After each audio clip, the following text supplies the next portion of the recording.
ಅವನಿಗೆ ತಲೆ ಇಲ್ಲ. ಗೃಹ ಸಚಿವ ಏನು ಕೇಳಬೇಕು, ಏನು ಇದು ಅವನ ಕೆಲಸನ ಕೇಳೋದು. ಸಾರ್ವಜನಿಕರಿಗೆ ಕೇಳ್ರಿ ಹೇಳ್ತಾರೆ, ಇವಂದೇನು ಕೆಲಸ? ಅಲ್ಲಿ ದಲಿತ ಮನುಷ್ಯನಿಗೆ ಅದಕ್ಕೆ ಬೇಕ್ರಿ? ಈ RSS ತೊಗೊಂಡು ದಲಿತ ಮನುಷ್ಯನಿಗೆ ಅದಕ್ಕೆ ಬೇಕು? ನನ್ನ ಪ್ರಶ್ನೆ ಅಪ್ಪ. स्वागत है आपका बी न्यूज नेशन में। मैं हूं आबिद हुसैन शेख।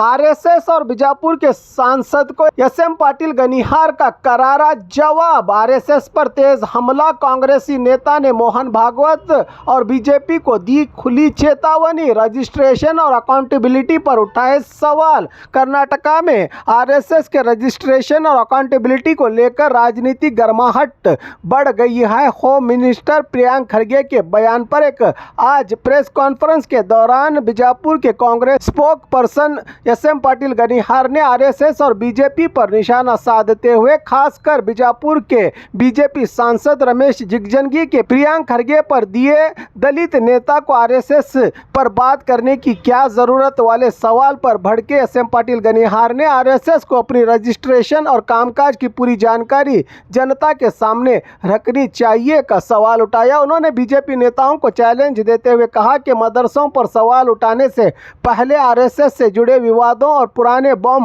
ब्लास्ट मामलों पर जवाब दिया जाए। साथ ही मोहन भागवत के RSS रजिस्ट्रेशन से जुड़े बयान पर भी सवाल उठाए SM पाटिल गनिहार। इन्होंने इस बयान के बाद कर्नाटका की राजनीति में RSS वर्सेस कांग्रेस की बहस और तेज हो गई है। इस प्रेस कॉन्फ्रेंस में और भी कई अहम मुद्दों को उठाकर कई सवाल उठाए SM पाटिल गनिहार ने। इस प्रेस कॉन्फ्रेंस में नागराज नंबू और वसंत ಹೊನ್ಮೋಡೆ भी रहे मौजूद। ಇಂದಿನ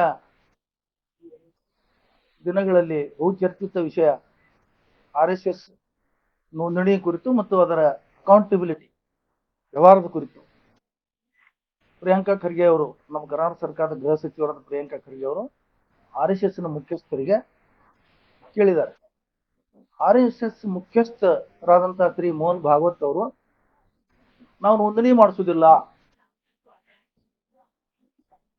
ಹಿಂದೂ ಧರ್ಮನೇ ನೋಂದಣಿ ಇಲ್ಲ. ಏನ್ ಅರ್ಥ? ಹಿಂದೂ ಧರ್ಮ ಅಂದ್ರೆ RSS ಅಂದ್ರೆ ಹಿಂದೂ ಧರ್ಮನ? ಏನು ಅರು ಮರು ಹಿಡ್ದಂಗೆ ಕಾಣ್ತದ ಅವ್ರಿಗೆ. ಒಟ್ಟು ಯಾಕಂದ್ರೆ ಏನಾಗ್ಬಿಟ್ಟದ, ಇವ್ರ ಆ ಪ್ರಶ್ನೆನೇ ಇಂಥದ್ದು ಕೇಳ್ಯಾರ, ಅವ್ರಿಗೆ ಉತ್ತರಿಸಲಿಕ್ಕೆ ಬರ್ಲಾರ್ದಂಥದ್ದು ಕೇಳ್ಯಾರ, ಅದಕ್ಕೆ ಅವ್ರು ಅರು ಮರು ಹಿಡಿದು ಏನೇನು ಮಾತಾಡ್ತಾ ಇದ್ದಾರೆ.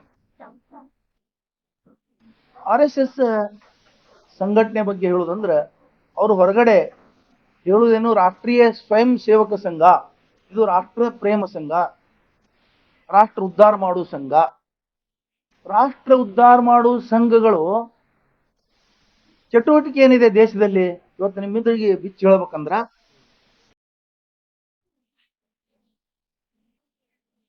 ಲಾಠಿ ಹಿಡ್ಕೊಂಡು ತಿರುಗಾಡಿ, ಲಾಠಿ ಬೀಸಿ ಅದನ್ನು ಕವಾಯತ್ ಮಾಡಿಸೋದು, ಇದು ರಾಷ್ಟ್ರದ ಯಾವ ಅಭಿವೃದ್ಧಿ ಕೆಲಸ ಮಾಡ್ತದೆ ಈ ಸಿಸ್ಟಮ್? ಹೇಳೋದು ಒಂದು ಬೇರೆ, ಮಾಡೋದು ಒಂದು ಬೇರೆ. ಇವರು ಮಿಲಿಟರಿ ಅವರನ್ನು ಕರೆಸಿ ಬಂದೂಕು ತರಬೇತಿ ಕೊಡಿಸ್ತಾರೆ RSS ಕಾರ್ಯಕರ್ತರನ್ನ. ದುರ್ಗಾವಾಹಿನಿ ಅಂತ ಒಂದು ಘಟಕ ಮಾಡಿದ್ದಾರೆ, ಮಹಿಳಾ ಘಟಕ, ಅದಕ್ಕೆ ಬಂದೂಕು ತರಬೇತಿ ಕೊಡಿಸ್ತಾರೆ. ಇಲ್ಲೇ ಜಮಖಂಡಿಯಲ್ಲಿ ಸುಮಾರು 15 ದಿವಸಗಟ್ಟಲೆ ಬಂದೂಕು ತರಬೇತಿ ಕೊಡಿಸಿದ್ರು. ಮಿಲಿಟರಿದವರನ್ನ ಕರೆಸಿ ಅಲ್ಲಿ FIR ಆಯ್ತು, ಕೇಸ್ ಆಯ್ತು, ಅಲ್ಲಿ ಕೆಲವರು ಅರೆಸ್ಟ್ ಆದ್ರೆ ಇದೆಲ್ಲ ಆಯ್ತು. ಇದೇ ರಾಷ್ಟ್ರದಲ್ಲಿ ಬಾಂಬ್ ತಯಾರಿಕೆ ಮಾಡುವಾಗ RSS ಕಾರ್ಯಕರ್ತರ ಮನೆಯಲ್ಲಿ ಅವೆಲ್ಲ ಘಟಕಗಳು ಸಿಕ್ಕು, ಎಷ್ಟೋ ಜನ ಅರೆಸ್ಟ್ ಆಗಿದ್ದಾರೆ, ಬಾಂಬ್ಗಳನ್ನು ಹಾಕಿದ್ದಾರೆ. ಪಾಕಿಸ್ತಾನ ಇಂಡಿಯಾ ಓಡಾಡುವಂತ ಸಂಜೋತಾ ಎಕ್ಸ್ಪ್ರೆಸ್ ಮೇಲೆ ಬಾಂಬ್ ಹಾಕಿ ಇಲ್ಲಿ ಬಹಳಷ್ಟು ಜನ ಸತ್ತು ಹೋದ್ರು. ಅದರಲ್ಲಿ ಇಂದ್ರೇಶ್ ಕುಮಾರ್, ಇವತ್ತೇನು BJPಯ ಮುಖ್ಯಸ್ಥ, ಬಹಳ ದೊಡ್ಡ ಲೀಡರ್ ಇದಾರೆ, ಅವ್ರು ಅಪರಾಧಿ ಅಂತ ಸಾಬೀತಾಗಿ ಅವರು ಒಳಗೆ ಹೋಗಿ ಬಂದ್ರು. ಆ ಕೇಸೇ ಮುಚ್ಚಿ ಹಾಕಿದ್ರು. ಮುಂದೆ ಹೈದರಾಬಾದ್ನ ಚಾರ್ಮಿನಾರ್ ಹತ್ರ ಬಾಂಬ್ ಸ್ಫೋಟ ಮಾಡಿ ಅಲ್ಲಿ ಬಹಳ ಜನ ಸತ್ರು. ಅದರೊಳಗೆ ಸುನಿಲ್ ಜೋಶಿ ಅನ್ನಂತವ್ರು ಅರೆಸ್ಟ್ ಆದ್ರು, ಜೈಲ್ ದಂಡಿಸಿದ್ರು. ಅದು ಕೇಸ್ ಏನಾಯ್ತು, ಮುಂದೆ ಮುಚ್ಚಿ ಹಾಕಿದ್ರು. ಇತ್ತೀಚೆಗೆ ಮಂಗಳೂರಿನಲ್ಲಿ ವಿಮಾನ ನಿಲ್ದಾಣ ಸ್ಫೋಟಿಸಲಿಕ್ಕೆ ಬಾಂಬ್ ಇಟ್ಟಂತ ಅಮೃತ್ ರಾವ್ ಏನಾಯ್ತು, ಇವತ್ತಿಗೆ ಕೇಸ್ ಮುಚ್ಚಿ ಹಾಕಿದ್ರು, ಏನು ಹೊರಗೆ ಬರಲೇ ಇಲ್ಲ. ಆಮೇಲೆ ಬೆಂಗಳೂರಿನ ಚರ್ಚ್ ಸ್ಟ್ರೀಟ್ನಾಗ ಬಾಂಬ್ ಹಾಕಿದ್ರು, ಅಲ್ಲಿ 5-6 ಜನ ಸತ್ರು. ಅಲ್ಲೊಬ್ಬನಿಗೆ ಯಾವನು ಹೇಳಿದ್ರು ಬುದ್ಧಿಮಾಂದೆ. ಒಂದು ಐಡಿಯಾ ಏನಂದ್ರೆ ಅವ್ರದ್ದು, ಅವ ಸಿಕ್ಕ ಕೂಡಲೇ ಬುದ್ಧಿಮಾಂದೆ ಆಗ್ಬಿಡ್ತಾನ, ಹುಚ್ಚಾಗ್ಬಿಡ್ತಾನ. ಅವ್ನ ತಲೆಸಿಲ್ಲ, ಅವನ ತಲೆ ಸರಿ ಇಲ್ಲ ಅಂತ ಎಬ್ಬಿಸ್ಬಿಡ್ತಾರ. ಅಮೃತರಾವ್ ಮಂಗಳೂರದಲ್ಲಿ ಸಿಕ್ಕಿ ಇವತ್ತು ಜೈಲ್ನಲ್ಲಿದ್ದಾನೆ, ಅವನು ಬುದ್ಧಿಮಾಂದ್ಯ ಅಂತ ಹೇಳೋದು. ಯಾರ್ಯಾರು ಆರೋಪಿ ಆಗ್ತಾರೋ ಅವ್ರು ಬುದ್ಧಿಮಾಂದ್ಯ. ಮಿಲಿಟರಿ ಅಧಿಕಾರಿ ಅಂತ ಶ್ರೀಕಾಂತ್ ಪುರೋಹಿತ ಬಾಂಬ್ ತಯಾರಿಕೆ ಘಟಕ ಇಟ್ಕೊಂಡು ಬಾಂಬ್ ಹಾಕಿದ್ರು, ಅವ್ರು ಅರೆಸ್ಟ್ ಆದ್ರು. RSS ಕಾರ್ಯಕರ್ತ ಅಂತ ಹೇಳಿದ್ರು. ಮಾಲೆಗಾಂವ್ ಬಾಂಬ್ ಸ್ಫೋಟದಲ್ಲಿ ಪ್ರಜ್ಞಾ ಸಿಂಗ್ ಅನಂತ ನಮಗಳು ಮಾಡಿ ಮುಂದೆ MP ಸಹಿತ ಅಂಥವ್ರಿಗೆ ಇವರು MP ಟಿಕೆಟ್ ಕೊಟ್ಟು ಸರ್ಕಾರದಲ್ಲಿ ತಗೋತಾರ. ಅದು ಒಂದು ಸರ್ಟಿಫಿಕೇಟ್ ಅವ್ರಿಗೆ RSS ದವ್ರಿಗೆ, BJP ದವ್ರಿಗೆ. ಇಂಥವು ನೂರಾರು ಘಟನೆಗಳು ಹೇಳ್ಬೋದು. ಅಷ್ಟು ಘಟನೆಗಳದಾವ ಭಾರತ ದೇಶದ ಇತಿಹಾಸದಲ್ಲಿ. ಗುಜರಾತ್ ನರಮೇಧಾಯ್ತು. ಆ ನರಮೇಧದ ಸಲುವಾಗಿ ಒಂದು ಇದೇ ವಾರದಲ್ಲಿ ಅಮೆರಿಕ ಅಧ್ಯಕ್ಷ ಟ್ರಂಪ್ ರವರು ಮೋದಿಯವ್ರು ನೋಡಕ್ ಬಹಳ ಚಲೋ ಅಂದ್ರೆ ಆದ್ರೆ ಕೊಲೆಗಡಕದಾರ ಸರ್ಟಿಫಿಕೇಟ್ ಕೊಟ್ರು. ಇವ್ರು ನಗ್ತಾರ, ಅವ್ರ ಗರಿ ಕೂತು, ಅವ್ರ ಗರಿ ಕೂತು ನಗ್ತಾರ ಇವ್ರು ಅದು ಹೇಳದಕ್ಕೆ. ಇವೆಲ್ಲ ಇತಿಹಾಸ ಇದಾವೆ. ಸ್ವಯಂ ಸೇವಕ ಸಂಘದ ಇದೇ ಕೆಲಸನ, ಇದೇ ರಾಷ್ಟ್ರದ ಅಭ್ಯುದಯ ಕೆಲಸಗಳು ಇವು. ಒಂದಾದ್ರೂ ಹೇಳಿ, ಯಾವ ಸಾರ್ವಜನಿಕ ಕೆಲಸಕ್ಕಾಗಿ ನೀವು ಹೋರಾಟ ಮಾಡಿದಿರಿ ರಾಷ್ಟ್ರದಲ್ಲಿ?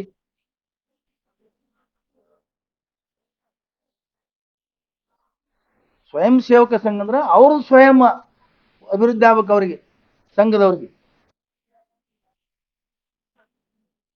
ಅವ್ರು ಸ್ವಯಂ ಸಂಘದವ್ರಿಗೆ ಸ್ವಯಂ ಬಿಟ್ಟು ಏನೂ ಇಲ್ಲ. ಇನ್ನ ರಿಜಿಸ್ಟ್ರೇಷನ್ ಬಗ್ಗೆ ಕೇಳಿದಾರೆ ಖರ್ಗೆ ಅವರು. ಅದಕ್ಕೆ ರಿಜಿಸ್ಟ್ರೇಷನ್ ಅವಶ್ಯಕತೆ ಇಲ್ಲ ಅಂತ ಬಹಳ ಜನ ಹೇಳ್ತಿದ್ದಾರೆ. ಮೋಹನ್ ಭಾಗವತ್ ಅವ್ರು ಹೇಳಿದ್ದಾರೆ. ಆಮೇಲೆ ಇನ್ನೊಂದೇನು ಹೇಳ್ಯಾರಂದ್ರೆ, ಸ್ವಾತಂತ್ರ್ಯ ಪೂರ್ವದಲ್ಲಿ ನಮ್ದು ಇದು ಸಂಘ ಹುಟ್ಟಿದೆ, ಅದಕ್ಕೆ ಅವಶ್ಯಕತೆ ಇಲ್ಲ, ಅವಾಗ ರಿಜಿಸ್ಟ್ರೇಷನ್ ಇರಲಿಲ್ಲ ಅಂತ ಹೇಳಿದ್ದಾರೆ. ಸ್ವಾಮಿ, ನಾವೊಂದು ವಿಷಯ ಹೇಳ್ತೀನಿ ನಿಮಗೆ. ಯಾವಾಗ ಬ್ರಿಟಿಷ್ ಸರ್ಕಾರ ಇಲ್ಲಿ ಬಂತು 1860ರಲ್ಲೇನೆ ಆಕ್ಟ್ ಮಾಡಿದ್ದಾರೆ. ಅದು ರಿಜಿಸ್ಟ್ರೇಷನ್ ಆಕ್ಟೇ 1860, 1860 ಆಕ್ಟ್ ಹೆಸರೇ ಅದು. ರಾಮಕೃಷ್ಣ ಮಿಷನ್ ಯಾವಾಗ ರಿಜಿಸ್ಟ್ರೇಷನ್ ಆಯ್ತು? 18ನೇ ಶತಮಾನದಲ್ಲೇ ಆಯ್ತದು. ಅವೆಲ್ಲ ರಾಷ್ಟ್ರ ಸ್ವತಂತ್ರ ಪಡೆದಕ್ಕಿಂತ ಮೊದಲ. ಅದು ನಿಮಗೇನು ತೊಂದರೆ ಏನಿತ್ತು? ಈ ನಮ್ಮದೇ ಒಂದು ಸಂಸ್ಥೆ 1937-38ರಲ್ಲಿ ನಮ್ಮದು ಸಿಂದಗಿ ಅಂಜುಮನ್ ಶಿಕ್ಷಣ ಸಂಸ್ಥೆ ರಿಜಿಸ್ಟ್ರೇಷನ್ ಆಗಿದೆ. ಇವತ್ತಿಗೂ ಅದು ನಡೆಸ್ಕೊಂಡು ಹೋಗ್ತಾ ಇದ್ದೀವಿ ನಾವು. ಸ್ವಾತಂತ್ರ್ಯ ಪೂರ್ವದಲ್ಲಿ ರಿಜಿಸ್ಟ್ರೇಷನ್ ಇರಲಿಲ್ಲ ಅಂತ ಸುಳ್ಳು ಹೇಳೋದು, ಹಿಂದೂ ಧರ್ಮ ರಿಜಿಸ್ಟ್ರೇಷನ್ ಆಗಿಲ್ಲ ಅಂತ ಹೇಳಿ ಉಡಾಪೆ ಮಾತು ಹೇಳೋದು, ಇದು ಶೋಭೆನಾ? ನಾವು ಸರ್ಕಾರದ ಹಣ ತಗೊಂಡಿಲ್ಲ. ಎಷ್ಟು ಸರ್ಕಾರದ ಆಸ್ತಿಗಳು ನಿಮ್ಮ ಮಂಜೂರಾಗ್ಯಾವನು ತೆಗಿಬೇಕು, ಸರ್ಕಾರ ಚೌಕಸಿ ಮಾಡಬೇಕು. ಇದೇ ಖರ್ಗೆ ಅವರು ಗೃಹ ಮಂತ್ರಿಗಳು ಬೆಂಗಳೂರು ಸುತ್ತಮುತ್ತ ಎಷ್ಟು 1000 ಎಕರೆ ಆಸ್ತಿಗಳನ್ನ ಇವರು ನುಂಗಿದ್ದಾರೆ. ಶಿಕ್ಷಣ ಸಂಸ್ಥೆ ಹೆಸರುಗಳೆಲ್ಲ ನೋಡ್ಬೇಕು.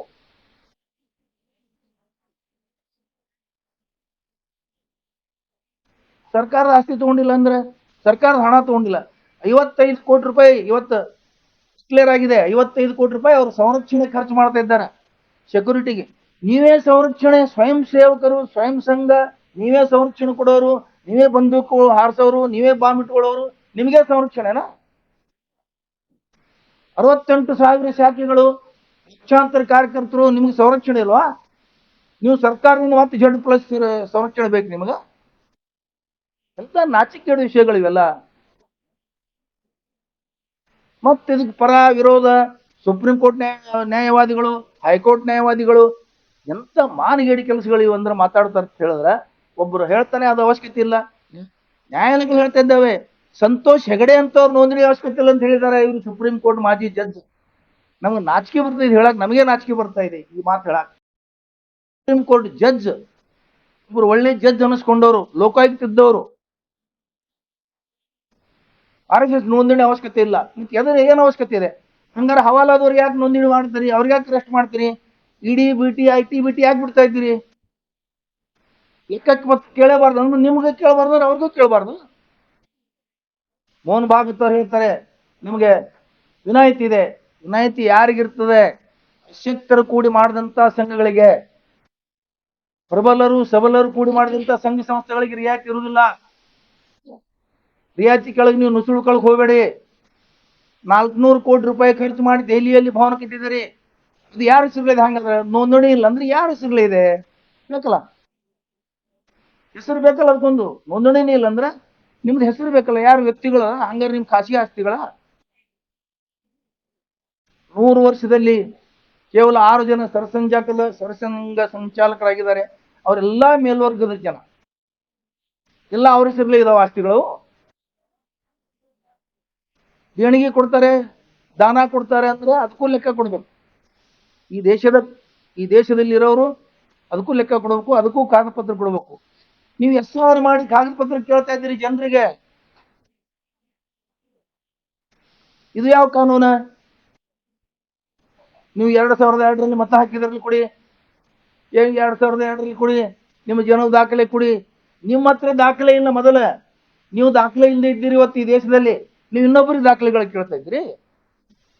ಇದು ಯಾವ ಕಾನೂನು?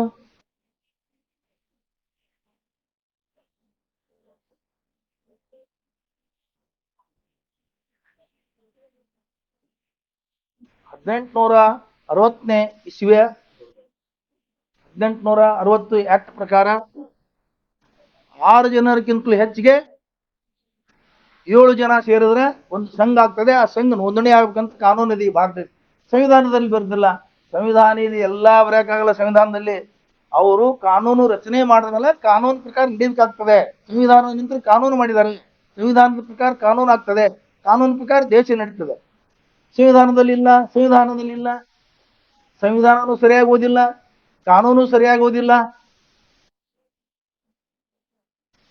ಸಂವಿಧಾನದ ಮೇಲೆ ದೇಶ ನಡಿಬೇಕು, ಸಂವಿಧಾನದ ಮೇಲೆ ಕಾನೂನು ನಡಿಬೇಕು. ನೋಂದಣಿ ಮಾಡೋ ಕಾನೂನು ಇಲ್ವಾ? 7 ಜನಕ್ಕಿಂತಲೂ ಹೆಚ್ಚಿಗೆ 7 ಮತ್ತು 7 ಜನಕ್ಕಿಂತಲೂ ಹೆಚ್ಚಿಗೆ ಯಾವ ಸಂಘದಲ್ಲಿ ಸದಸ್ಯರು ಇರ್ತಾರೆ ಅದು ಕಂಪಲ್ಸರಿ ನೋಂದಣಿ ಆಗ್ಬೇಕಂತಿದೆ.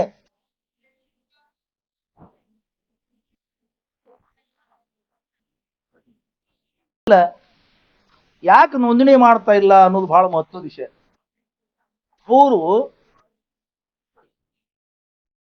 ಸಣ್ಣ ಮಕ್ಕಳನ್ನ ಅದರೊಳಗೆ ಸೇರಿಸ್ತಾರೆ ಸದಸ್ಯರಾಗಿ.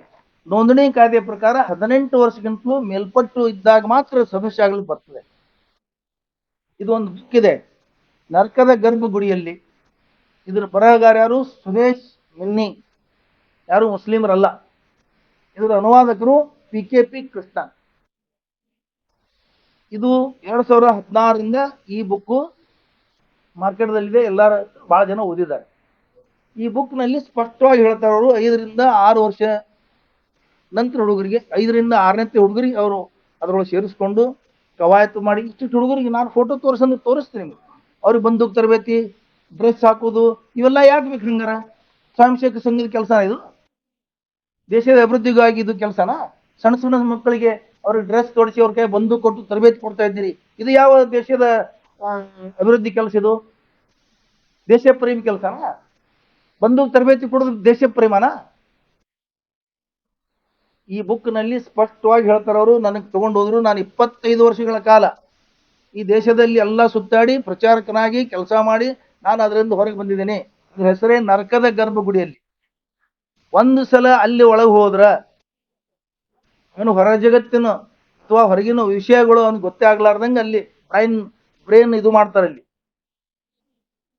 ಇಲ್ಲೇನು ಜಿಗಿಜಿನಿಗೆ ಅವರು, ಬಸವರಾಜ ಬೊಮ್ಮಾಯಿ ಅವರು RSS ಬಗ್ಗೆ ಮಾತಾಡ್ತಾರೆ. ಇವ್ರಿಗೆ ಏನು ಗೊತ್ತೇ ಇಲ್ಲ, ಗೇಟೇ ನೋಡಿಲ್ಲ ಇವರು. ಒಳಗೆ ಹೋಗೋದು ದೂರ ಉಳಿತು, ಗೇಟಿನ ಹತ್ರನೇ ಬಿಟ್ಟಿಲ್ಲ ಇವರಿಗೆ. ಆಮೇಲೆ AK ಸುಬ್ಬಯ್ಯನವರು ಈ ರಾಜ್ಯದ ಸರ್ಕಾರದ ವಿರೋಧ ಪಕ್ಷದ ನಾಯಕರು. ಅವ್ರ ಲೈಫ್ ಇಡೀ ಜೀವನ ಎಲ್ಲ RSS BJP ಜೊತೆ ಇದ್ದು ಅವರು ಇಲ್ಲಿ ಎಲ್ಲ ಒಳಗಿನ ಅಸಹ್ಯಕರ ಘಟನೆಗಳು, ಸಮಸ್ಯೆಗಳನ್ನು ನೋಡಿ ಅವರು ಹೊರಗೆ ಬಂದು ಅವರು ಒಂದು ಬುಕ್ ಬರೆದಾರೆ.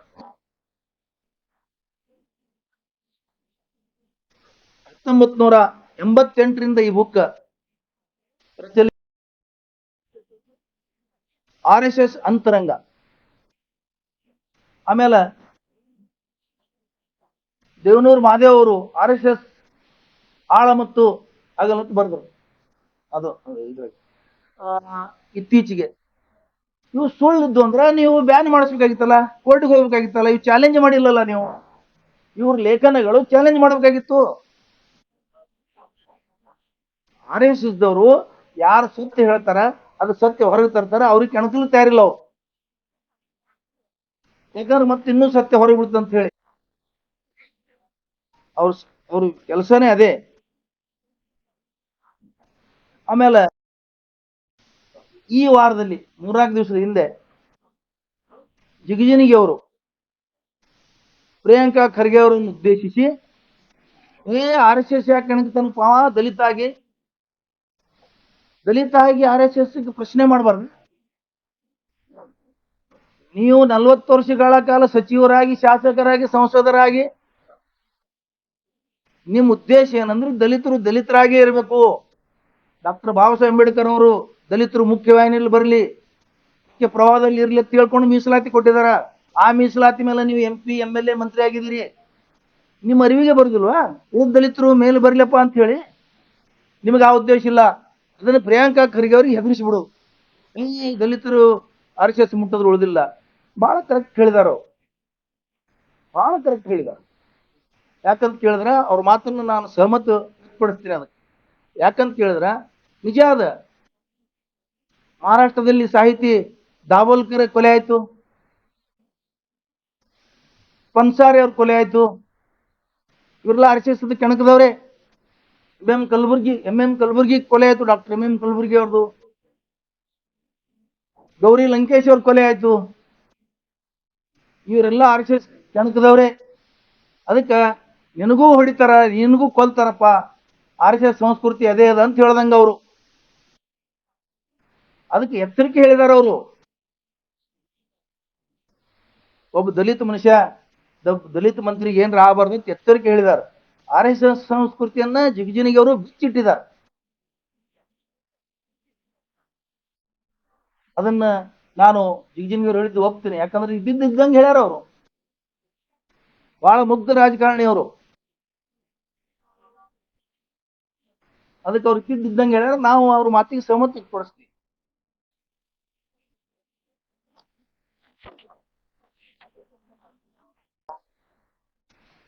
ಇನ್ನೊಂದು ವಿಷಯ, ಈ ಘಟನೆ ನಡೆದ ಮೂಲಕ ನಮ್ಮ ರಾಜ್ಯದ ಬಿಜೆಪಿ ಅಧ್ಯಕ್ಷರಾದ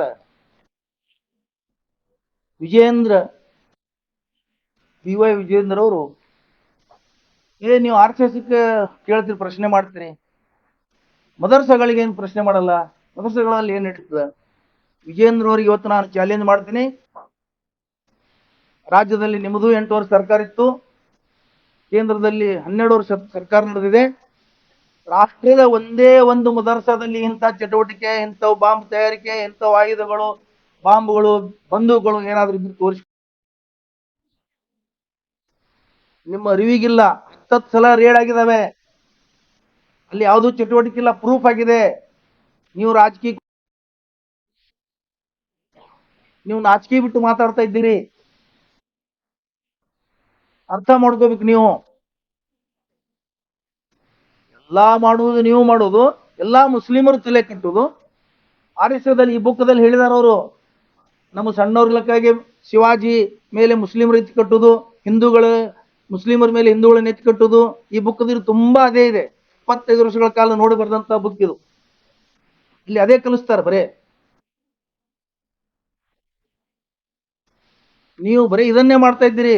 ಎಲ್ಲರೊಂದು ಘಟನೆ ಆಗ್ತದ, ಬಾಂಬ್ ಹಾಕೋದು ಆಗ್ಲಿ ಏನಾಗ್ಲಿ, ಅದು ಬ್ಯಾರೆದವ್ರು ಹಾಕೋದು, RSS ದವ್ರು ಬೆಂಬಲಿಗಿರ್ಬೋದು, ಬಜರಂಗ ದಳ ಇರ್ಬೋದು, ಯಾವ್ದಾರು ಇರ್ಬೋದು. ಇದೇ ಶ್ರೀರಾಮ ಸೇನೆ RSS ಸಂಘಟನೆಯ ಸಹಯೋಗದಲ್ಲಿ ಏನು ಸಂಘ ಪರಿವಾರ ಅಂತಾರೆ, ಇದೇ ಶ್ರೀರಾಮ ಸೇನೆಯ ಮುತಾಲಿಕ್ ಅವರು ಬೆಳಗಾಮದಲ್ಲಿ 75 ಲಕ್ಷ ರೂಪಾಯಿ ಅಂದಲಿ ಮಾಡ್ಸಲ್ಕ, ಗಲಾಟೆ ಮಾಡ್ಸಲ್ಕ 75 ಲಕ್ಷ ರೂಪಾಯಿ ವ್ಯವಹಾರ ಮಾಡಿದ್ದು ಹೊರಗೆ. ನಾಗರಾಜ ಲಂಬುವನಂತ ಸಿಗಾಕೊಂಡ, ಅವನಿಗೆ ಜೈಲ್ನಾಗೆ ಹೊಡೆದ್ರಿ ಬಾಗಲಕೋಟದಾಗ. ಇನ್ನೂ ವಿಷಯ ಹೊರಗೆ ಬೀಳ್ತಾವ ಅಂತ ಹೇಳಿ ನಾಗರಾಜ್ ಜಂಬಿಗೆ ಏನಂತ ಅವನಿಗೆ ಅರೆಸ್ಟ್ ಮಾಡಿದ್ರು ಬಾಗಲಕೋಟದಲ್ಲಿ. ಇಲ್ಲ, ನಾವು ದಿನಾಲು ನಾಗರಾಜ ಲಂಬು ಅಂತ ಪ್ರಾಕ್ಟೀಸ್ ಇದೆ. ಮತ್ತೆ ನಾವು ನಾಗರಾಜ ಲಂಬುನೇ ಅನ್ನೋರು.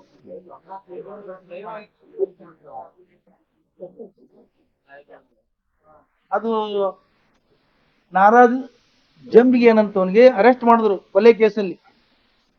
ಅವನಿಗೆ ಅಲ್ಲೇ ಜೈಲ್ನಾಗೆ ಮುಗಿಸಿದ್ರು ಅವ್ರ ಕತೆ. ಅವ್ರದ್ದು ಇನ್ನೊಂದು ಇಂಥ ಸಂಘಟನೆಗಳದ್ದು ಇನ್ನೊಂದು ಏನ್ ಪ್ಲಾನ್ ಇದೆ ಅಂದ್ರೆ, ಅವ್ರಿಗೆ ಅಲ್ಲೇ ಯಾಕೆ ಮುಗಿಸ್ತಾರೆ, ಹೊರಗೆ ಬಂದ್ರೆ ಇನ್ನೂ ವಿಷಯಗಳು ಹೊರಗೆ ಬೀಳ್ತವೆ, ಇನ್ನೂ ವಿಷಯಗಳು ಅವ್ರು ಬಾಯಿ ಬಿಡಬಾರ್ದು, ಅವ್ರಿಗೆ ಅಲ್ಲೇ ಮುಗಿಸ್ತಾರೆ. ಇಂಥವು ಭಾಳ ಆಗಿದಾವ ರಾಷ್ಟ್ರದಲ್ಲಿ. ಎಲ್ಲಾ ಕೇಸ್ ಆಗ್ತದೆ. ವಿಜೇಂದ್ರ ಇನ್ನೂ ಬಹಳ ಸಣ್ಣವ್ರಿದಾರ. ಒಮ್ಮೆ ಅವ್ರ ಅಪ್ಪನ ಹೆಸರು ಮೇಲೆ ರಾಜಕೀಯ ಮಾಡ್ತಿದ್ದಾರೆ, ಇನ್ನೂ ಬಚ್ಚ ಇದ್ದಾರೆ ಅವ್ರು ರಾಜಕೀಯ. ಬಿಜೆಪಿ ಅಧ್ಯಕ್ಷ ಇರ್ಬೋದು ಅವರು, ನಾನು ಅಧ್ಯಕ್ಷ ತಿಳ್ಕೊಂಡಿರ್ಬೋದು, ಇನ್ನೂ ಕಲಿಯುವುದು ಬಹಳ ಇದೆ ಅವರು. ಮದರಸಾಗಳ ಮೇಲೆ ಆರೋಪ ಮಾಡೋದು, ಏನಾರ ಆದ ಕೂಡಲೇ ಮುಸ್ಲಿಮರ ಮೇಲೆ ಆರೋಪ ಮಾಡೋದು, ಏನಾರ ಆದ ಕೂಡಲೇ ಇನ್ನೊಂದ್ರ ಮೇಲೆ ಆರೋಪ ಮಾಡೋದು. ನಿಮ್ಮದು ನೀವು ಹೇಳ್ರಿ. ಮೊದಲ RSS ನೋಂದಣಿ ಮಾಡ್ಕೊಂತ ಕ್ವಶನ್ ಮಾಡಿದ್ರೆ ಅದಕ್ಕೆ ಉತ್ತರ ಕೊಡಿ ಸಮಂಜಸವಾಗಿ. ಮದರಸಾಗಳು ನೋಂದಣಿನೇ ಇದಾವ, ಒಂದೇ ಒಂದು ಮದರಸಾ ತೋರಿಸ್ಬಿಡಿ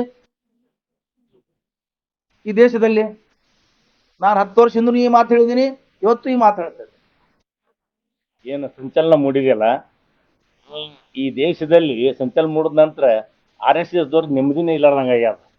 ಯಾಕಪ್ಪ ಅಂದ್ರೆ ಯಾವುದೇ ಒಂದು ಸಂಘ ಸಂಸ್ಥೆ ಯಾವುದೇ ಒಂದು ರಿಜಿಸ್ಟರ್ ಮಾಡಬೇಕಾಗ್ತದೆ. ಯಾಕಂದ್ರೆ 7 ಮಂದಿ ಇದ್ದಕ್ಕಿಂದ ಯಾವುದೇ ಒಂದು ಸಂಘ ಮತ್ತು ಯಾವುದೇ ಒಂದು ಸಮಾಜದಲ್ಲಿ ಯಾವುದೇ ಚಟುವಟಿಕೆ ಮಾಡಬೇಕಾದ್ರೆ ಅದನ್ನು ಸಂಘವನ್ನು ಸರ್ಕಾರ ಅಧೀನದಲ್ಲಿದ್ದಂಥ DR ಆಫೀಸಲ್ಲಿ ಹೋಗಿ ನೋಂದಣಿ ಮಾಡಬೇಕಾಗ್ತದೆ. ಜಿಲ್ಲಾವಾರ ರಾಜ್ಯದಲ್ಲೇನು ಮಾಡೋದಕ್ಕೆ ರಾಜ್ಯ ಮಟ್ಟದಲ್ಲಿ ಮಾಡಬೇಕಾಗ್ತದೆ.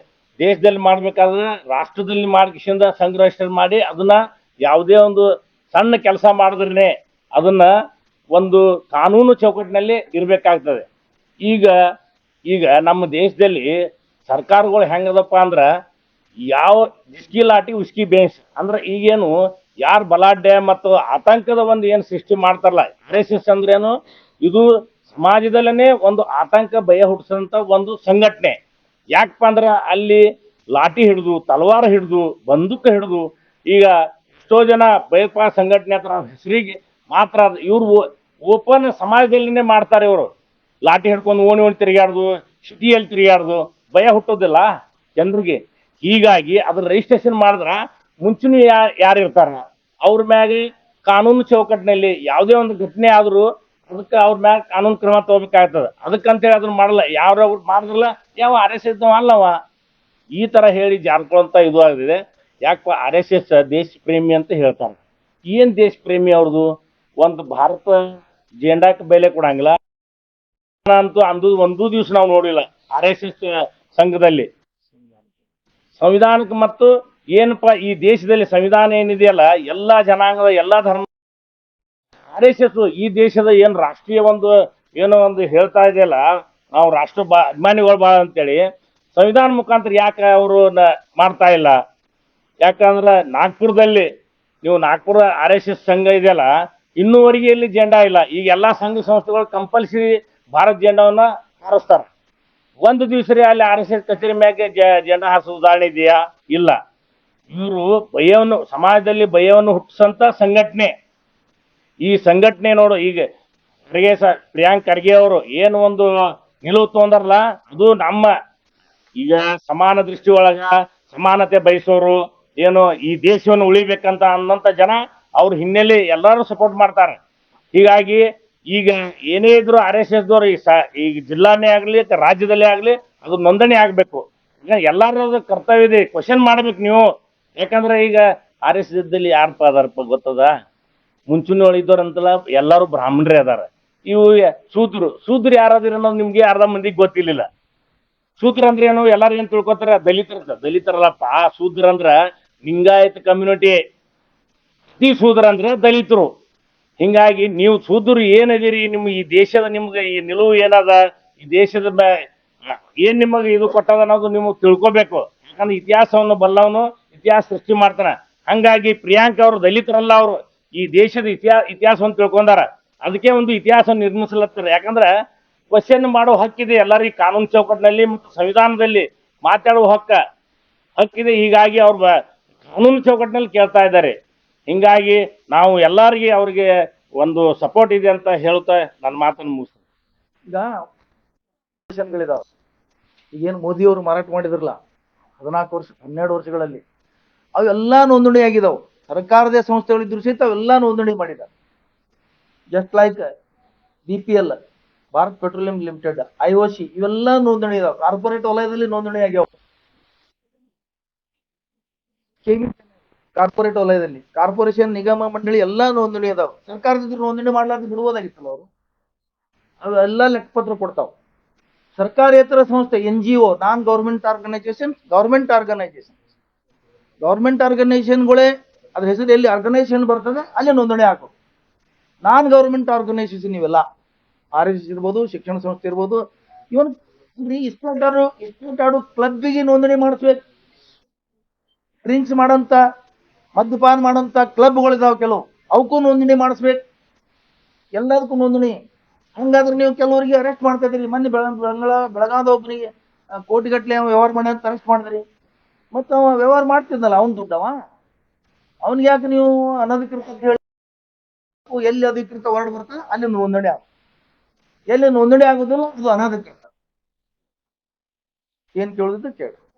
ಎಲ್ಲ ಪ್ರಶ್ನೆಗಳಿಗೆ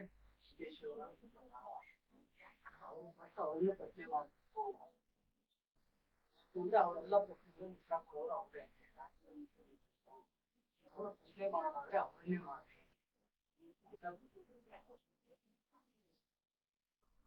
ಒಬ್ಬ ರಾಜ್ಯದ ಗೃಹ ಸಚಿವರಾಗಿ ಯಾರನ್ನು ಪ್ರಶ್ನೆ ಮಾಡ್ಬೇಕು, ಯಾರಿಗೆ ಮಾಡಬಾರ್ದು, ಯಾವ ವಿಷಯದಲ್ಲಿ ಯಾರಿಗೆ ಮಾಡ್ಬೇಕು ಅನ್ನೋದು ಅವ್ರಿಗೆ ಬಿಟ್ಟಿತ್ತು. ಬಿಜೆಪಿ ಹೇಳ್ದಂಗೆ ಕೇಳಾಕಿಲ್ಲ. ಅವ್ರ ಸರ್ಕಾರ ಮಾಡ್ತಿದ್ದಾರ, ಅವ್ರ ಸರ್ಕಾರ ಗೃಹ ಮಂತ್ರಿ ಇದ್ದಾರೆ, ಅವ್ರ ವಿವೇಚನೆಗೆ ಬಿಟ್ಟಿದ್ದು, ಅವ್ರ ವಿವೇಚನೆ ಪ್ರಕಾರ ಕೆಲಸ ಮಾಡ್ತಾರೆ.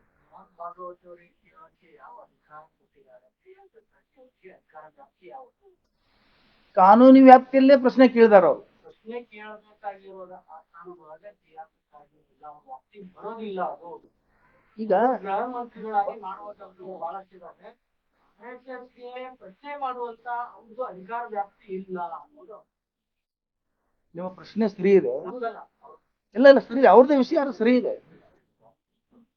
ಒಬ್ಬ ರಾಜ್ಯದ ಗೃಹ ಮಂತ್ರಿ ಈ ರಾಜ್ಯದಲ್ಲಿ ಯಾವುದೇ ಇರಲಿ ಕಾನೂನುಬದ್ಧವಾಗಿ ನಡೆಯಲಿ ಅನ್ನೋದು ಸಲುವಾಗಿ ಅವರು ಭಾಗವತನ ಪ್ರಶ್ನೆ ಮಾಡಿದ್ದಾರೆ. ಭಾಗವತ್ ಅವ್ರಿಗೆ ಖರ್ಗೆ ಪ್ರಶ್ನೆ ಮಾಡಬಾರ್ದಂದ್ರೆ ಭಾಗವತ್ ಅವರ RSS ಸಂಘಟನೆ ಕರ್ನಾಟಕದಲ್ಲಿ ಇರದೇ ಇದ್ರು, ಆ ಸಂಘಟನೆ ಚಟುವಟಿಕೆ ಕರ್ನಾಟಕದಲ್ಲಿ ಇರದೇ ಇದ್ರೆ ಅವ್ರು ಪ್ರಶ್ನೆ ಮಾಡ್ತಿರ್ಲಿಲ್ಲ. ಕರ್ನಾಟಕದಲ್ಲಿ ಚಟುವಟಿಕೆ ಇದೆ, ಸಾವಿರಾರು ಬ್ರಾಂಚ್ ಇದಾವೆ, ಸಾವಿರಾರು ಘಟಕ ಇದಾವೆ. ನಾವು RSS ಹಿಡ್ಕೊಂಡು ಹೇಳಿದ್ರಾಗ್ಲೇ ಬಡಿಗೆ ಹಿಡ್ಕೊಂಡು ಕವಾಯತು ಗಿಲ್ಲಿಗೆಲ್ಲ ತಿರುಗಾಡ್ತೀರಿ. ಬಂದೋಬಸ್ತ್ ಸರ್ಕಾರದ ಕೊಡಬೇಕಾಗ್ತದೆ. ಇದನ್ನ ಈಗ ಸುಪ್ರೀಂ ಕೋರ್ಟ್ ಒಂದು ಆರ್ಡರ್ ಮಾಡಿದೆ. ಯಾರು ಪ್ರತಿಭಟನೆ, ಸಭೆ, ಸಮಾರಂಭ ಏನ್ ಮಾಡ್ತಾರೆ ಅಥವಾ ಇಂಥವು ಕವಾಯತ್ ಇರ್ಬೋದು, ಅವು ನಡೆಸಲಿಕ್ಕೆ ಪರ್ಮಿಷನ್ ಕೊಡ್ಬೇಕಾದ್ರೆ ಜವಾಬ್ದಾರಿಯುತವಾಗಿ ಅಫಿಡೇಟ್ ಕೊಡ್ಬೇಕು, ಮುಚ್ಚಳಿಕೆ ಬರ್ಕೊಡ್ಬೇಕು. ಏನಾದ್ರ ಜವಾಬ್ದಾರಿ ಅಂತ ಹೇಳಿ ಸಂಘಟನೆ ರಿಜಿಸ್ಟ್ರೇಷನ್ ಇಲ್ಲ ಅಂದ್ರೆ, ಅದಕ್ಕೆ ಮುಖ್ಯಸ್ಥನೇ ಇಲ್ಲ ಅಂದ್ರೆ ಯಾರು ಬರ್ಕೊಡ್ಬೇಕು ಮುಚ್ಚಳಿಕೆ? ಇವು ಎಲ್ಲ ಕಾನೂನು ಸಮಸ್ಯೆ ಬರ್ತವೆ. ಅದಕ್ಕೆ ಗೃಹ ಸಚಿವರು ಪ್ರಶ್ನೆ ಮಾಡಿದ್ರು. ಮೊಹರಂ ಬಡಿಗೆ ಇಟ್ಕೊಂಡು ಕುಣಿಯೋದು ಅದು ಜಾತ್ರೆ ಕ್ಷೇತ್ರಗಳಲ್ಲಿ. ಇದು ಕೂಡ ಭಾರತದ ಜಾತ್ರೆ. ಇಲ್ಲಿ ಭಾರತ ಮಾತೆ ಭವ್ಯ ಮೆರವಣಿಗೆನ ರಸ್ತೆಗಳಲ್ಲಿ ಮಾಡ್ತಾರೆ.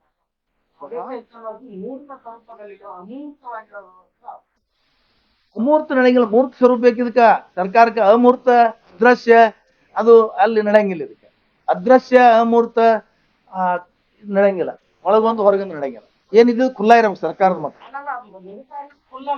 ಅವ್ರು ಮಾಡ್ತಾ ಇರೋದೇ ಅದೃಶ್ಯ, ಅವ್ರು ಮಾಡ್ತಾ ಇರೋದೇ ಅದೃಶ್ಯ. ಈಗ ಮೈದಾನದಲ್ಲಿ ಯಾರು ನಡೆಸ್ತಾರೆ? ಅವರೇ 50 ಜನ, 100 ಜನ, 200 ಜನ ಅವರೇ ಇರ್ತಾರಲ್ಲಿ. ಅವ್ರ ಮೈದಾನ ಹೆಸರಿಗೆ ಅದು. ಇಲ್ಲಿ ನಡೆಯುವುದೆಲ್ಲ ಗುಪ್ತ ಚಟುವಟಿಕೆನೆ. ಅವರು ಸಾರ್ವಜನಿಕರಿಗೆ ಪ್ರವೇಶ ಇಲ್ಲ ಅಲ್ಲಿ. ಇನ್ನೊಬ್ಬ ಬಂದು ಕೂಡುದಿಲ್ಲ, ಯಾರು ನೋಡುದಿಲ್ಲ. ಈಗ ಆಟ ಆಡ್ತಾರೆ ಕ್ರಿಕೆಟ್, ನಮ್ಮಂತವ್ರು 4 ಮಂದಿ ಕೂತ್ ನೋಡ್ತೀವಿ. ಇವ್ರು ಕವಾಯತ್ ಮಾಡ್ತಾರೆ, ಇವ್ರು ಯಾರು ಕವಾಯತ್ ನೋಡಿಲ್ಲ. ಇವ್ರ ಮಾತುಗಳು ಚಟುವಟಿಕೆಗಳು ಯಾರು ನೋಡಿಲ್ಲ ಇವತ್ತಿಗೆ. ಬೇರೆ ಸಂಘಟನೆಯವರು ಜನರಿಗೆ ಕೂಡಿಸಿ ಮಾಡ್ತಾರೆ. ಬಹಿರಂಗವಾಗಿ ಪತ್ರಕರ್ತರ ಮಾಡೋದು, ಮುಸಲ್ಮಾನ ಹೂವಿನ ಹಾರ ಹಾಕಿ ಭಾವೈಕ್ಯತೆ ಮೆರೆಯುವಂತದ್ದು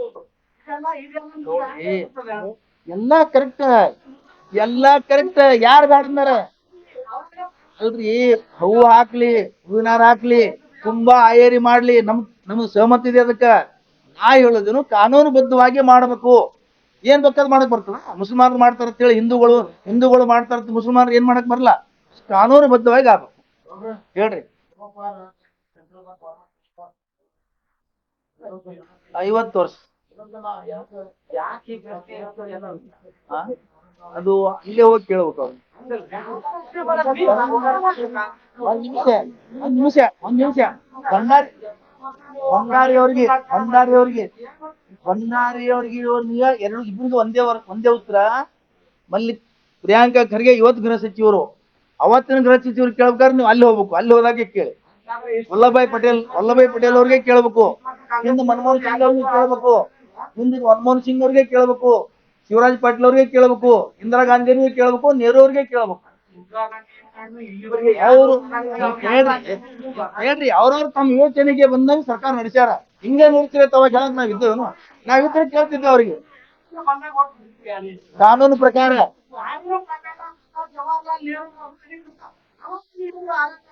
ಸುಳ್ಳು ಸುಳ್ಳು ಸುಳ್ಳು ಸುಳ್ಳು ಸುಳ್ಳು ಅದಂತೂ ಪಕ್ಕಾ ಸುಳ್ಳ, ಅದಂತೂ ಪಕ್ಕಾ ಸುಳ್ಳ.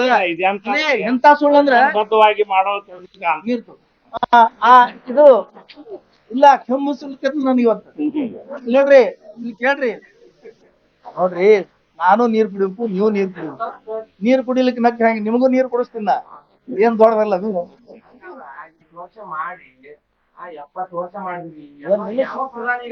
ಒಂದ್ ನಿಮಿಷ. ಹೌದು ಹೌದು ಹೌದು ಹೌದು ಹೌದು ಯಾವಾಗ ಈ ದೇಶದಲ್ಲಿ ಸತ್ಯ ಹೇಳ್ಬೇಕಾದ್ರೆ ಸ್ವಲ್ಪ ಲೇಟ್ ಆಗ್ತದೆ. ಒಂದು ನಿಮಿಷ. ಅಂಬೇಡ್ಕರ್ ಅವರು ಮುಸ್ಲಿಮರನ್ನು ಪಾಕಿಸ್ತಾನ ಕಳಿಸ್ತೀರಿ ಅಂತ ಹೇಳಿ ಬರ್ದಾರ ಪುಸ್ತಕದಾಗ ಒದಾಡ್ಕೋತ್ರ ಹೇಳಾಕತ್ತಾರೆ. ಒಂದ್ ಅಕ್ಷರ ತೋರಿಸ್ಬಿಡ್ರಿ, ಒಂದ್ ಯಾವ ಬಿಜೆಪಿ RSS ತೋರಿಸ್ಬೇಕು. ನೀರು ಅವರು ಕರೆದ್ರು ಹೇಳೋದು ಹೇಳ್ರಿ. ನೀವು ಮುಂದೆ ಬರೋ ತರ್ಕ ಕರಿತೀವಿ ನಾವು.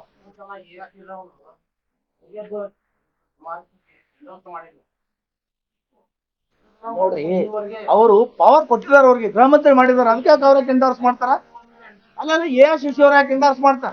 ಪವರ್ ಕೊಟ್ಟಿದ್ದಾರೆ, ಗೃಹ ಮಂತ್ರಿ ಮಾಡಿದಾರೆ, ಕೇಳ್ತಾ ಇದ್ದಾರೆ ಅವರು.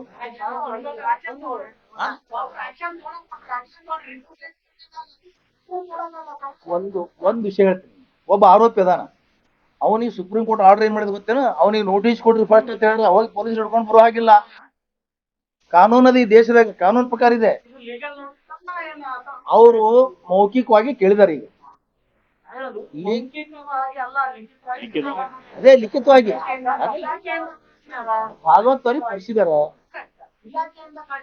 ಬರ್ತದ ನೋಡ್ರಿ. ಇದು ಸಾಮೋಪಾಯ ಒಂದು ಸೌಹಾರ್ದ ಪತ್ರ ಬರೆದು ಕೇಳಿದಾರ. ಏನ್ ತಪ್ಪು ಕೊಡ್ರಲ್ಲ, ಈಗ ಏನ್ ತಪ್ಪದ?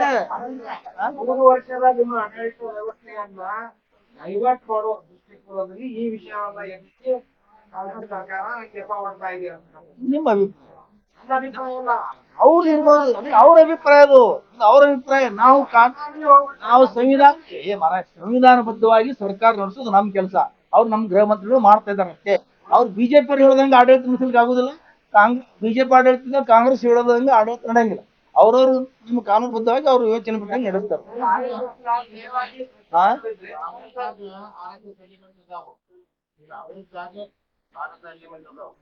ಈಗ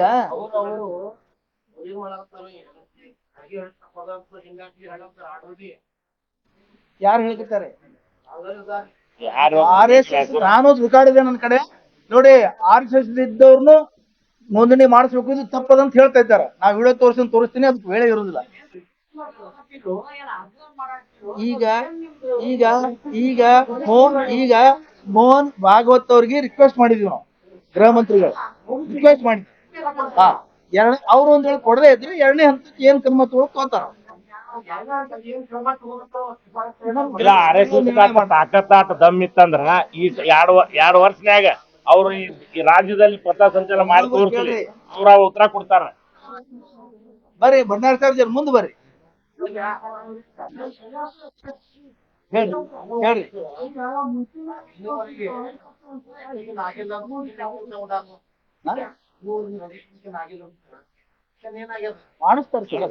ಒಮ್ಮೆ ಈಗ ಸದ್ಯನೇ ಈಗ ಸೌಹಾರ್ದಯುತ ಪತ್ರ ಬರ್ದಾರ, ಸೌಹಾರ್ದಯುತ ಪತ್ರ ಬರ್ದಾರ.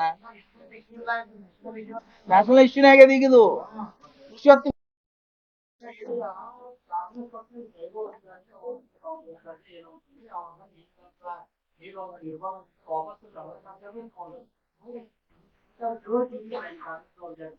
ನಿರ್ಬಂಧ ತಗೋಬಾರ್ದಿಲ್ಲ. ಕೇಳ್ರಿ ಇಲ್ಲಿ ಕೇಳ್ರಿ ಕರೆಕ್ಟ್. ನೀವು ಪ್ರಶ್ನೆ ಬಹಳ ಚಲೋ ಅದ. ಅವಾಗ ಯಾಕೆ ನಿರ್ಬಂಧದ ಹಿಂತಕೊಂಡ್ರ ಕೇಳ್ತಾ ಇದ್ದೀರಿ, ಹೌದಿಲ್ಲ? ಇವರು ರಿಕ್ವೆಸ್ಟ್ ಮಾಡಿದ್ರು, ನಾವು ಇನ್ನು ಮೇಲೆ ಯಾರು ವಲ್ಲಭಾಯ್ ಪಟೇಲ್ ಅವ್ರ ಮುಂದೆ ಹೋಗಿ ರೆಕಾರ್ಡ್ ಇದೆ ಇದು, ನಾವು ಇನ್ನು ಮೇಲೆ ಸಂವಿಧಾನಬದ್ಧವಾಗಿರ್ತೀವಿ, ನಾವು ಇಂಥವೆಲ್ಲ ಯಾವುದು ಮಾಡಲ್ಲ ಅಂತೇಳಿ ಇವರು ಬರ್ಕೊಟ್ಟಿದ್ದಾರೆ. ಬರೆಸ್ಕೊಂಡು ನಿರ್ಬಂಧ ಹಿಂತಕೊಂಡ್ರೆ ಕೇಳ್ರಿ, ಸಾವರ್ಕರ್ ಅವ್ರು ಹೊರಗೆ ಬರ್ತಿದ್ದಿಲ್ಲ. ಒಂದ್ ವೇಳೆ ಹಂಗ ಕ್ಷಮಾಪಣೆ ಕೊಟ್ರು ಹೊರಗೆ ಬಿಟ್ರು, ಹೊರಗೆ ಆಗ್ಬಿಟ್ರು ಅವ್ರಿಗೆ ಕೇಳಿದ್ರೆ ಒಂದ್ ನಿಮಿಷ ಪುರುಷೋತ್ತಮಾರ ಹೇಳ್ತೀನಿ ಮುಂದೆ. ಹಾ ಹಾ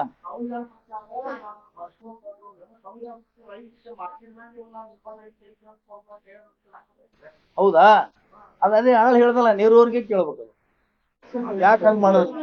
ಇಲ್ಲ ಸರಿನೇ, ಅವ್ರಿಗೆ ಕೇಳ್ಬೇಕಲ್ಲ. ನೆಹರು ಅವ್ರ ಪ್ರಶ್ನೆ ನನಗ್ ಕೇಳಿದ್ರೆ ಏನ್ ಹೇಳುದು?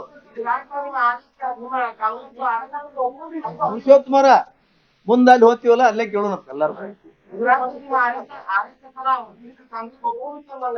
ಯಾರು ಹಿಂಗ್ ಹೇಳಿದ್ರೆ ಏನ್ ಕಾಪ್ಕೊಂಡಿರ್ತಾನೋ ಬಿಟ್ಟಿರ್ತಾನೋ, ಏನ್ ಹಂಗ ಮಾತಾಡೋದಂದ್ರೆ ಹೆಂಗ್ ಹೇಳುದು? ಹೌದ್ರಿ.